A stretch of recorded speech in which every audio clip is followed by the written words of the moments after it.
नमस्कार दोस्तों। जितने भी छात्र बीएड प्रवेश परीक्षा की तैयारी कर रहे हैं उन सभी का पुनः चौधरी स्टडी पॉइंट में स्वागत करता हूं। तो यथा कि प्रथम कक्षा में दोस्तों हम लोगों ने जो है स्वर व्यंजन इत्यादि के विषय में संक्षेप में चर्चा किया था। आज थोड़े से विस्तार में करेंगे। तो यथा कि हमने आपसे कहा था कि अक्षर जो हैं अक्षरों को भी तीन भागों में बांटा गया है, स्वर, व्यंजन और अयोगवाह। अयोगवाह वही हुए आपके जो हमने देखा था अनुस्वार, व्यंजन इत्यादि। तो चार अयोगवाह थे ना, जिसमें एक जिह्वा, मूल्य और उपधमानीय भी जोड़ा गया था। तो अक्षरों को हमने कितने भागों में बांट दिया? तीन भागों में, स्वर, व्यंजन और अयोगवाह। तो अब सबसे पहले स्वर को देखेंगे विस्तार पूर्वक, तत्पश्चात व्यंजन और तत्पश्चात अयोगवाह। तो स्वर देखिए दोस्तों, स्वराः द्वाविंशतिः, ये हमने पूर्वोक्त हमारा था कि स्वर 22 होते हैं। तो यदि स्वर का डेफिनेशन देखें तो यही होता है कि स्वयं राजन्ते इति स्वराः, जो स्वयं ही राजित होते हैं, जिनको राजित होने के लिए किसी और की आवश्यकता ही नहीं होती है। यथा यहाँ पर दोस्तों लिखा भी गया है कि स्वराः नाम स्वातंत्रतया स्पष्टम उच्चार्यमाणाः वर्णाः स्वराश्च त्रिविधाः। लिखा भी है, यहाँ आप देख सकते हैं कि स्वराः नाम स्वतंत्रतया स्पष्टम उच्चार्यमाणाः वर्णाः। इस लाइन का अर्थ समझेंगे कि स्वर क्या है? जो स्वतंत्रतया स्पष्ट उच्चार्य हो, यानी कि स्वतंत्र कहने से अर्थ है कि जिन वर्णों को उच्चारण करने में हमें किसी अन्य वर्ण की सहायता न लेनी पड़े, तो वही स्वर होते हैं जो स्वतंत्र हों। स्वराश्च त्रिविधाः। अब देखिए स्वर भी तीन प्रकार के होते हैं। कितने प्रकार के होते हैं? तीन प्रकार के। कौन कौन से? तो यहाँ पर इन्होंने लिखा है, एक ह्रस्व स्वराः, दीर्घ स्वराः और प्लुत स्वराः। ठीक है, तो स्वर 22 हो गए। स्वर का आपने डेफिनेशन देख लिया। अब स्वर भी पहले देखिए, अक्षर को तीन भागों में बांटा, स्वर, व्यंजन, अयोगवाह। अब उसमें हमने स्वर को देखा तो स्वर को भी तीन भागों में बांट दिया। कौन कौन से? ह्रस्व स्वर, दीर्घ स्वर और प्लुत स्वर। तो अब ये ह्रस्व स्वर क्या होता है, अब हम ये जानने की कोशिश करेंगे। ठीक है, तो देखिए ये ह्रस्व स्वर क्या है।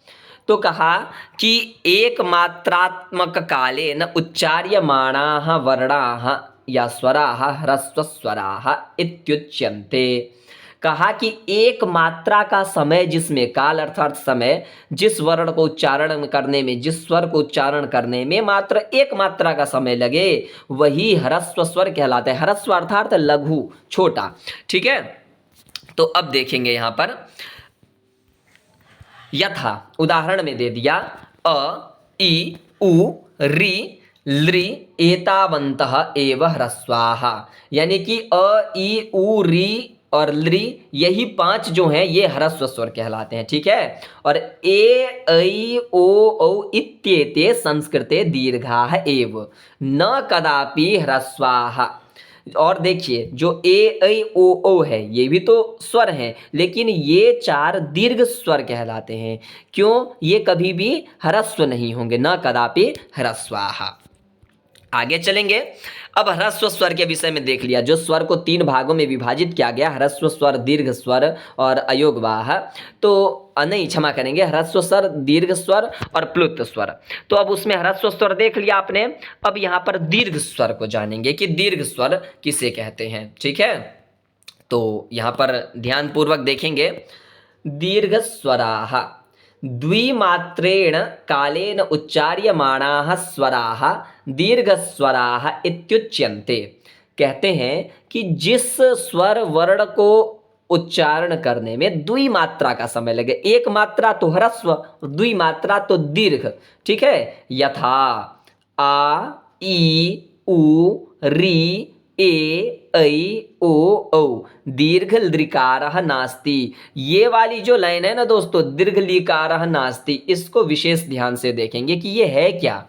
तो सबसे पहले तो देख लीजिए दीर्घ स्वर के विषय में कि जिन स्वरों को उच्चारण करने में द्विमात्रा का समय लगता है वो दीर्घ स्वर होते हैं। ठीक है, जैसे कि उदाहरण में आ, ई, उ, रि, ए, ऐ, ओ देख लिया। ठीक है, दीर्घ लृकारः नास्ति, यानी कि दीर्घ जो लृकार वर्ण है ना, जो अभी ऊपर हमने ये यहाँ पे ये यहाँ पे जो हमने अभी पढ़ा था, तो ह्रस्व में तो लृ वर्ण होता है, लेकिन इस लृ का दीर्घ अभाव होता है। यह दीर्घ में कभी भी हो ही नहीं सकता, ये मात्र ह्रस्व रहता है।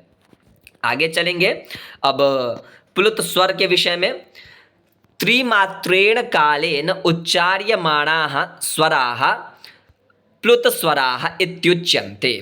कि कहा यहाँ पर कि त्रिमात्रेण, देखिए एक बार एक मात्रेण की बात हुई जब ह्रस्व स्वर हुए, एक बार द्विमात्रेण जब दो स्वर की बात, जब दीर्घ स्वर की बात कर रहे थे, और अब प्लुत स्वर की बात कर रहे हैं। तो यहाँ पर त्रिमात्रेण कालेन उच्चार्यमाणाः स्वराः प्लुत स्वराः इत्युच्यन्ते, कि भैया जिन स्वर वर्णों के उच्चारण में त्रिमात्रिक समय लगे, त्रिमात्रा का काल लगे, समय लगे, वह प्लुत स्वर होते हैं। सिंपल सा एक फंडा होता है, जो स्वर वर्ण है ना दोस्तों, उन स्वर वर्णों के पीछे में आप प्रायः 3 का ऐसा निशान लिखे देखते होंगे, ये 3 जैसा बना होता होगा। ये जैसे यहाँ पे अ पे लिखा है ना, ये 3 बना है, तो ये क्या है, ये प्लुत स्वर का निशान होता है। जैसे अ, इसको जितना आप ह्रस्व और दीर्घ को बोलने में समय लगाते हैं, उससे भी अधिक समय आप इन वर्णों को बोलने में लगाएंगे।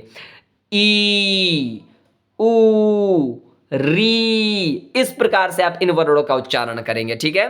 तो ये प्लुत स्वर होते हैं।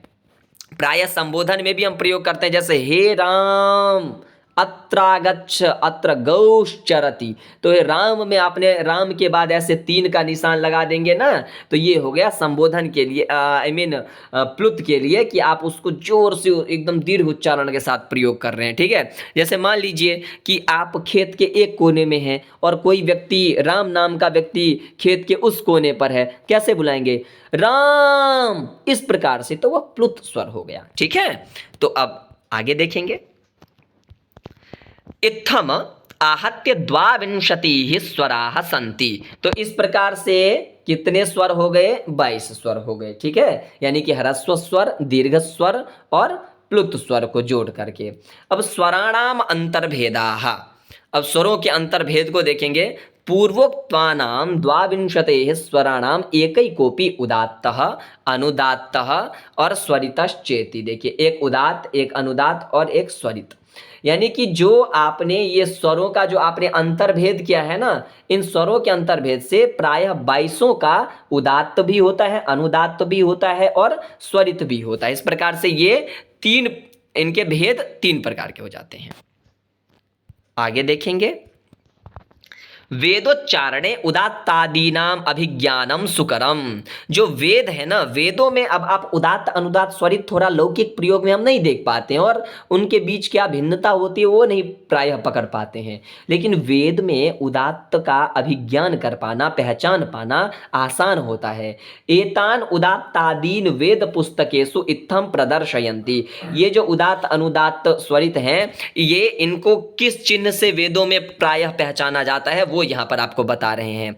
तो इसके कुछ प्रकार से हम देखेंगे क्या है ये देखिए आप। उदात्तः अक्षराणाम अधस्ताद उपरिष्टात् वा कापि रेखा न भवति। उदात्त वर्ण कौन से होते हैं, जिनके किसी भी स्वर वर्ण के बाद न ऊपर में न नीचे में किसी भी प्रकार की रेखा नहीं लगी रहती, वो सामान्य इस प्रकार से लिखे होते हैं, वो प्रायः उदात्त होते हैं।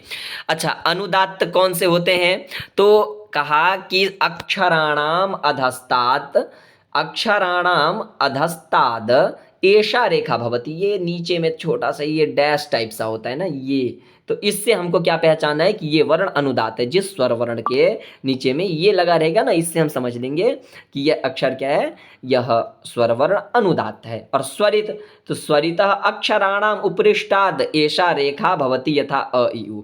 अच्छा, एषा रेखा अर्थात ये वाला देख रहे हैं आप, ये मैं एक बार क्लियरली दिखाता हूँ। ये जो रेखा है ना, ये वाली, ये प्रायः जिस भी स्वर वर्ण के बाद ऐसे खड़ी डंडी सी हो, जैसे अ इ उ में ऐसे लगे हुए हैं, तो ये इसमें समझना है कि स्वरित है, ठीक है।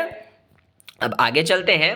स्पष्ट प्रतिपत्तये ऋगेशा प्रदर्शयते अग्निमिट्ठे पुरोहितम यज्ञस्य देव मृत्विजम। अब इन मंत्रों में देखिए, इन मंत्रों में आपको मैं दिखाता हूं कहाँ उदात्त है, कहाँ अनुदात्त है और कहाँ स्वरित है।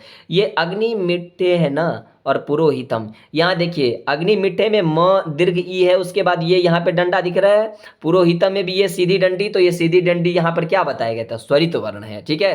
अच्छा, यज्ञस्य है, यज्ञस्य के य में देखिए यहाँ पे लगा हुआ है, ये छोटी ऐसी डंडी लगी हुई है य में, तो ये वाला क्या बताया था कि ये अनुदात्त है, तो ये वाला अनुदात्त हो गया। लेकिन जैसे यहाँ ऋत्विजम के जकार में, यकार में यहाँ पर, तो ये ये वर्ण क्या हो गए यहाँ पर, ये स्वरित वर्ण हो गए। तो इस प्रकार से पहचानने का ट्रिक हो गया। ठीक है।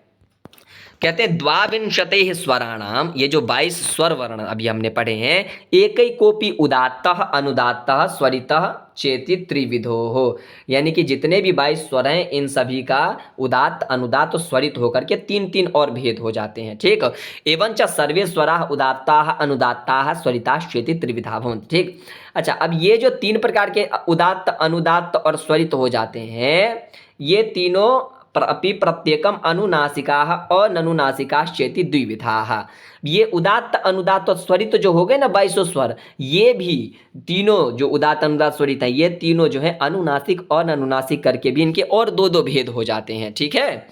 एवं च ह्रस्व षड्विधा दीर्घ षड्विधा प्लुतश्च षड्विधा भवति, और इस प्रकार से ह्रस्व भी 6 प्रकार के, दीर्घ भी 6 प्रकार के, और जो प्लुत वर्ण है वो भी 6 प्रकार के हो जाते हैं। ठीक है। तो आज के लिए मित्रों बस इतना ही रखते हैं, और अगली कक्षा में एक नए विषय के साथ मिलेंगे। तब तक के लिए धन्यवाद।